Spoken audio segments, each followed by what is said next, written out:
क्या आपने कभी खुद से पूछा है, मैं किस लिए जी रहा हूँ? क्या मेरा जीवन सिर्फ सुबह उठकर काम पर जाना और रात को थककर लौट आने तक ही सीमित है? ऐसे ही सवालों से जूझ रहा था विवेक शर्मा। एक आम सा नाम, मगर अंदर ही अंदर बहुत कुछ खोज रहा था। जिंदगी का असली मकसद, दिल्ली की भीड़, ऑफिस की भागदौड़, महीने के अंत में ईएमआई और बॉस की डांट, यही थी उसकी दुनिया। पर अंदर से वो जानता था, ये वो नहीं है जो मैं पूरी जिंदगी करना चाहता हूँ। एक दिन ऑफिस से लौटते वक्त मेट्रो में उसे एक किताब दिखाई दी, Ikigai, the Japanese secret to a long unhappy life. उसका ध्यान खींच लिया उस कवर ने। नीला रंग, फूलों की शाखा और एक शब्द इकिगाई, जिसका मतलब भी उसे नहीं पता था। रात को घर आकर उसने गूगल किया, एकी यानी जीवन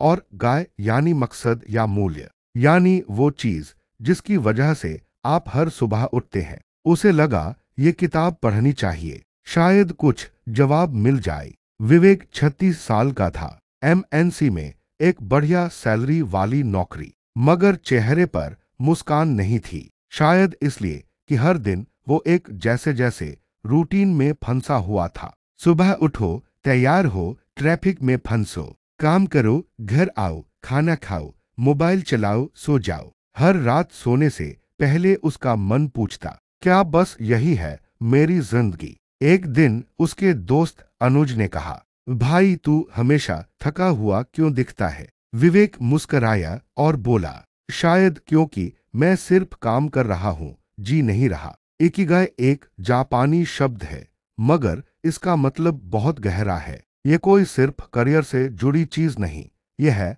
आपके जीने की वजह। इकिगाई 4 बातों से मिलकर बनता है। आपको क्या करना पसंद है? आप किस चीज में अच्छे हैं? दुनिया को क्या चाहिए? आप किस चीज से पैसे कमा सकते हैं? जब ये चारों बातें किसी एक बिंदु पर मिलती हैं, तो वहां होता है आपका इकिगाई। विवेक ने डायरी निकाली और लिखने लगा, मुझे क्या पसंद है? लोगों से बात करना, उनकी मदद करना। मैं किस में अच्छा हूँ?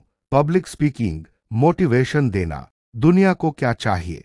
Positive guidance, mental wellbeing. इससे कमाई कैसे होगी? Coaching, training, YouTube, workshops. धीरे धीरे उसका जवाब साफ हो रहा था। इकिगाई की जड़ जापान के एक द्वीप ओकिनावा में मिलती है, जहां के लोग 100 साल से ज्यादा जीते हैं, खुश रहते हैं, स्वस्थ रहते हैं और तनावमुक्त जीवन जीते हैं। वहां के लोग हर दिन सक्रिय रहते हैं, चाहे वो बागवानी हो या दोस्तों से मिलना। वे थोड़ा थोड़ा खाते हैं, 80% पेट भरने का सिद्धांत अपनाते हैं। उनका खाना सादा, ताजा और पौष्टिक होता है। वे अपने दोस्तों के साथ मोई ग्रुप में जुड़े रहते हैं, एक सामाजिक सुरक्षा का नेटवर्क। उनका जीवन धीमा लेकिन संतुलित होता है, न कोई जल्दबाजी, न कोई तनाव। विवेक को याद आया और उसके गांव में भी दादाजी की एक मंडली थी, जो हर सुबह चाय के साथ भजन, चर्चा और हंसी मजाक करते थे।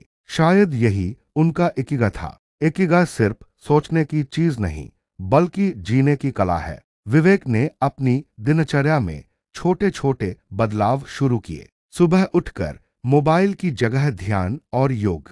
दिन में कम से कम एक ऐसा काम जो उसे खुशी दे, जैसे लिखना या किसी से बिना मतलब बात करना। हर हफ्ते दोस्तों के साथ मिलना, अपना मोई ग्रुप बनाना। रोज एक काम दूसरों के लिए, बिना किसी स्वार्थ के। खाना सादा और सीमित मात्रा में। धीरे धीरे उसका तनाव कम हुआ, नींद बेहतर हुई, खुशी बिना वजह मिलने लगी। इकिगाई कोई जापान तक सीमित विचार नहीं, हमारी भारतीय संस्कृति भी इकिगाई से भरपूर है। प्राचीन भारत में पुरुषार्थ की बात होती थी। धर्म, अर्थ, काम, मोक्ष, यानी जीवन का उद्देश्य सिर्फ पैसा कमाना नहीं, बल्कि आत्मा की तृप्ति पाना भी है। स्वामी विवेकानंद ने कहा था, उठो, जागो और तब तक मत रुको जब तक लक्ष्य ना मिल जाए। डॉक्टर कलाम ने कहा था, dream is not what you see in sleep, it is the thing which doesn't let you sleep.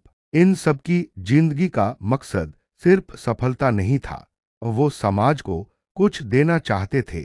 यही उनका इकिगाई था। अगर आप भी इकिगाई ढूंढना चाहते हैं तो नीचे दिए गए 5 स्टेप्स को अपनाइए। अपनी पसंद पहचानिए। वो कौन सा काम है जिसे करते हुए आप समय भूल जाते हैं। अपने कौशल को पहचानिए। वो कौन सी चीज है जिसमें लोग आपकी तारीफ करते हैं। समाज को देखें। कौन सी समस्या है जिसे आप हल कर सकते हैं। कमाई का रास्ता सोचिए। क्या इससे करियर भी बन सकता है। छोटे कदम उठाइए। परफेक्ट शुरुआत की जरूरत नहीं, बस शुरुआत कीजिए। 6 महीने बीते। विवेक अब ऑफिस छोड़ चुका था। उसने एक कोचिंग प्लेटफॉर्म शुरू किया जहां वो युवाओं को गाइड करता था कि कैसे अपने पैशन को पहचाने। हर दिन सुबह उठते ही वो खुश होता, क्योंकि अब उसे पता था कि वो क्यों जी रहा है। वो अब दूसरों को भी उनका इकिगाई खोजने में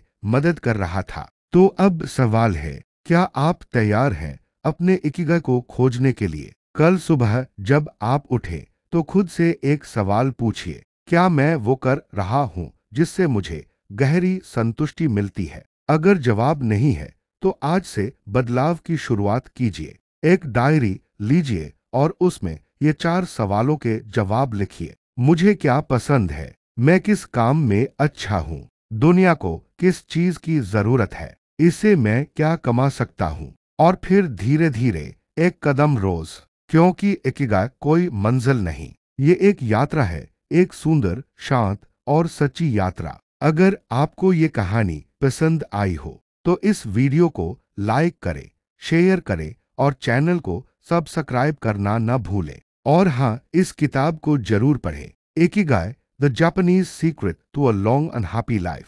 शायद ये आपकी जिंदगी का सबसे अहम मोड़ बन जाए। धन्यवाद।